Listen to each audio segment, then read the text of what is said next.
Hojii aartii tokko hojjetanii hawaasa biraan ga'uun jabina guddaa nama gaafata.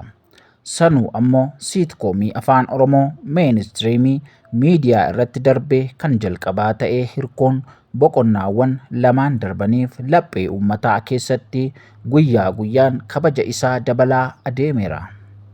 Amma boqonnaa sadaffaa irra jira.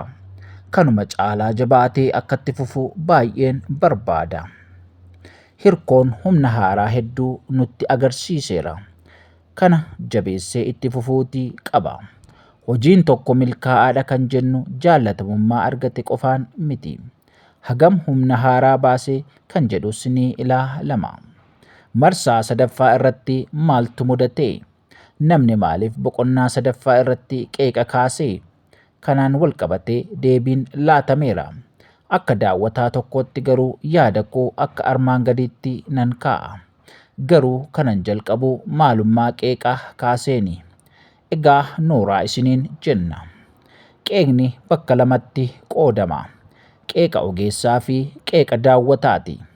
Daawwataan hojii aartii isaaf dhiyaate kamirrattiyyuu mirga yaada waan itti fakkaate kennuu fi gaafachuutii qaba. Daawwataan ergaa qabiyyee fi haalota hojiiwwan sanaa irratti hundaa'uun qeequus danda'a. Ogeessi ammoo caacculee hojiin aartii sun barbaadu irra dhaabbatee qeeqa kenna. Qeeqa jechuun hojii tokko irratti jabinaa fi hanqina inni qabu irratti yaada kennuudha. Egaa anis akka nama siitkoomii hirkoo hordofu tokkootti qeeqa daawwataan kenna. Namoota siitkoomiin mata dureen isaa hirkoo jedhamu kan kalaqaan intarteementiin qophaa'ee ETV afaan Oromoo irratti tamsa'u boqonnaa sadaffaan jalqabuuf yommuu jedhamu hedduu gammadan keessaa tokko ana ture. Wantootan siitkoomii kana irraa eegaa ture waanan qabuuf karaa akkamii fi bifa akkamiin deebi'u laata jedheen hawwii guddaanin eegaa ture. Kana ammoo namoota hojii kana keessatti shoora olaanaa qaban muraasaaf yaada koo kanas qoodeera. Egaa amaluma diraamaawwan walitti fufaa ta'e taatowwan sababa garaagaraan yommuu isa hojii jalqaban keessaa ba'an mul'achuun waan baratamaadha. Aartiiwwan afaan biroon hojjetaman keessatti namoonni fiilmii walitti fufaa sparkaatas ilaaltan qooddataan sparkaatas ta'ee hojjetu dabalatee qooddattoonni biroon jijjiiramanii jiru. Diraamaa biyya kanaa Sawla Saw jedhamu irrattis taateen akkasii uumamee argineerra. Ani akka dhuunfaatti akkas ta'uu danda'a ture jedhee kanan yaaduu warreen itti aanan kanadha.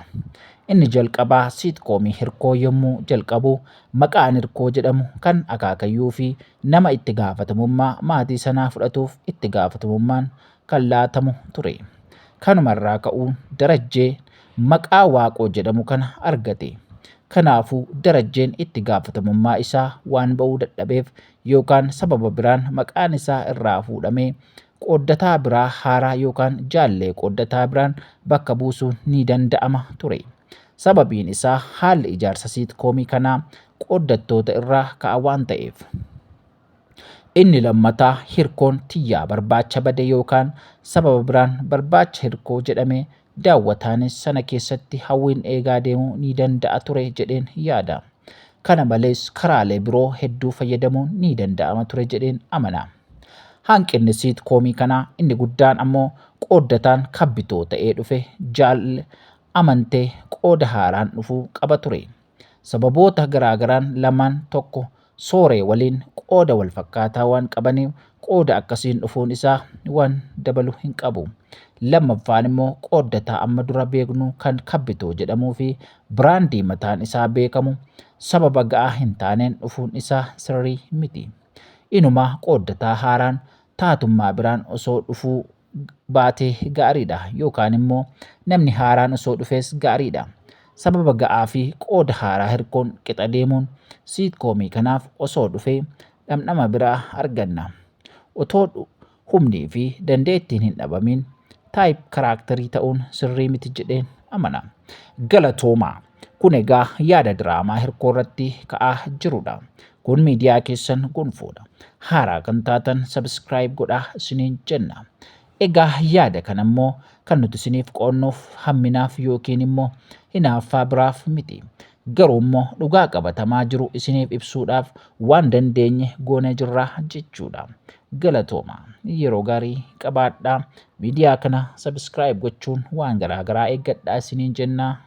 Nagaan turaa.